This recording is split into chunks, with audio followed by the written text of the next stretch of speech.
There comes a phase in life when the house becomes quieter, not because peace has arrived, but because people have slowly stopped calling. The chair where laughter once sat now holds silence. The dinner table that was once crowded now feels too big for one plate. And in that silence, something beautiful or something painful can grow depending on how we live it. Living alone in older age is not just a situation, it is an inner journey. And like every journey, it needs awareness, wisdom, and gentle discipline. So today, let's reflect on 5 things to avoid when living alone as an older person, not as restrictions, but as reminders to protect your peace, your dignity, and your joy. 1. Avoid living in the past too much. When a person begins to live alone in older age, something subtle starts happening in the mind. The present feels quieter and the past begins to feel louder. It is almost as if memory starts knocking on the door more often than reality itself. At first, it feels harmless. You remember your younger days, the house once full of noise, the children running around, the conversations at the dinner table. And there is a sweetness in it. Nostalgia has its own fragrance. It feels warm, familiar, comforting. But slowly, something shifts. You begin visiting the past more than you visit the present. Not physically, but mentally. You replay old conversations. You revisit decisions you made years ago. You start wondering, what if I had done this differently? Or what if that moment had gone another way? And without realizing it, you begin living inside a mental museum where every exhibit is a memory. There is nothing wrong with remembering the past. In fact, memories are sacred. They are proof that you have lived, loved, struggled, and grown. But the problem begins when memory stops being a visitor and becomes a permanent resident. Because when that happens, the present slowly becomes invisible. You may sit in your room, but you are not really there. Your body is in today, but your mind is in yesterday. And this creates a silent emotional disconnect. The sun is shining outside, but you are walking in a mental shadow. There is a beautiful truth in spirituality. Life only exists in the present moment. The past is gone, it cannot be changed. The future is not here, it cannot be controlled. But the present is alive, breathing, and full of possibility. Yet the mind resists this, especially when one is alone, because solitude amplifies thoughts, and unguarded thoughts often drift backward. One elderly man once said something very profound. He said, I stopped living my life and started watching my life like a movie that already ended. That is what overliving in the past does. It turns life into a replay instead of a creation. The antidote is not to erase memories but to change your relationship with them. Instead of living inside them, you learn to observe them. Instead of saying, I am there again, you say, I remember that. There is a difference between reliving and remembering. So when the mind tries to pull you too far back, gently bring it home. Touch something around you. Feel your breath. Notice the sound in your environment. Remind yourself, I am here, not there. Because life is not asking you to abandon your past, it is simply inviting you not to live inside it. And when you begin to truly live in the present, even in solitude, you will discover something surprising. The present is not empty, it is actually full of small miracles. A cup of tea, a morning breeze, a quiet moment of peace that you once overlooked while chasing memories. 2. Avoid isolation that turns into emotional withdrawal. There is a stage in life where physical solitude is natural. Children grow up, people become busy, distances form, and one may find themselves spending more time alone. But there is a very important distinction that must be understood. Being alone is not the same as being emotionally disconnected. Many older people slowly slip into what can be called emotional withdrawal. It doesn't happen overnight. It is not dramatic. It is quiet, subtle, almost invisible. At first, it begins with small choices. You stop calling people because you feel you might disturb them. You stop answering calls because you feel you have nothing interesting to say. You stop sharing your thoughts because you assume no one is interested.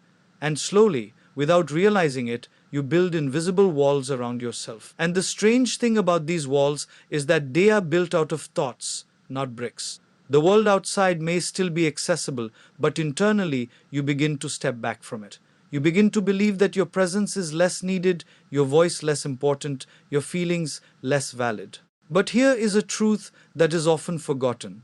Human beings are not designed for emotional isolation. We are wired for connection.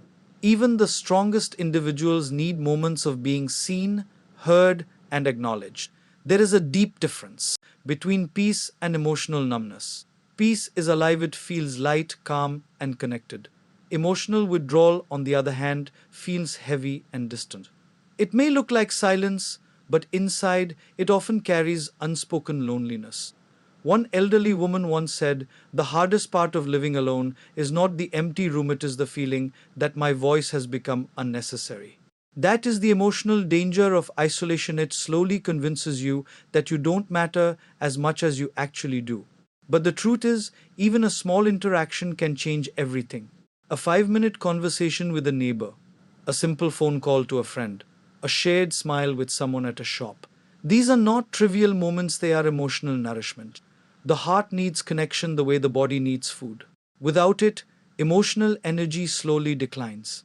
So the question is not whether people are around you or not. The question is, are you allowing yourself to stay emotionally open? Because isolation is not just about being alone, it is about slowly closing the door to connection. And the moment you recognize this, you also gain the power to reverse it. One message, one call, one small step towards someone. That is enough to begin reopening the emotional world. You don't need many people, you just need meaningful connection. 3.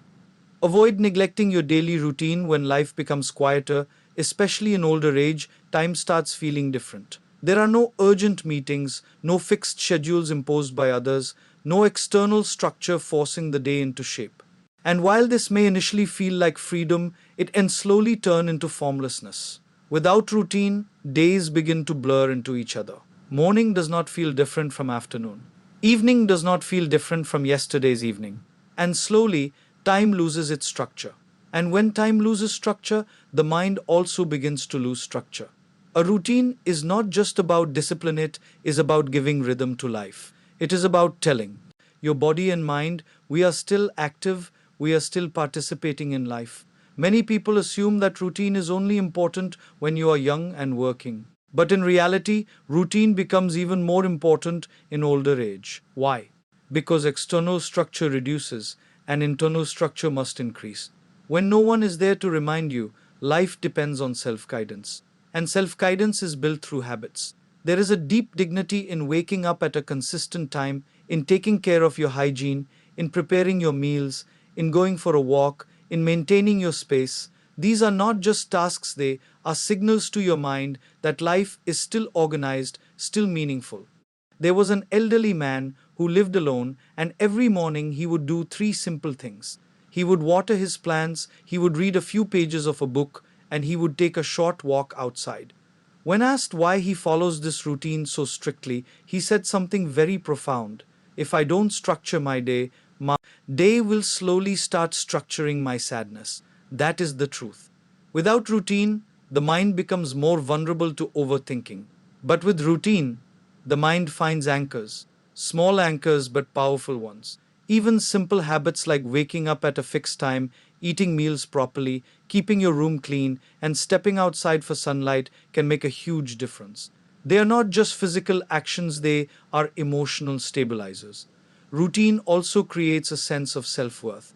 It silently tells you, I still care about myself. And perhaps that is the most important message one can give oneself in solitude. 4. Avoid ignoring your emotional health. Emotional health is often the most neglected aspect of aging, especially when living alone. Physical health is easier to notice: pain, fatigue, illness, but emotional health is silent. It does not always announce itself loudly.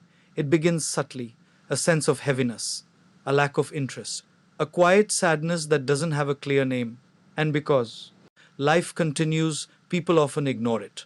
They say, it will pass. They say, it is nothing. They say, I am fine.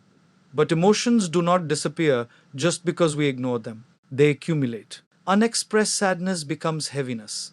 Unspoken loneliness becomes numbness. Unprocessed grief becomes emotional weight. And when one lives alone, there is less external distraction to cover these internal experiences.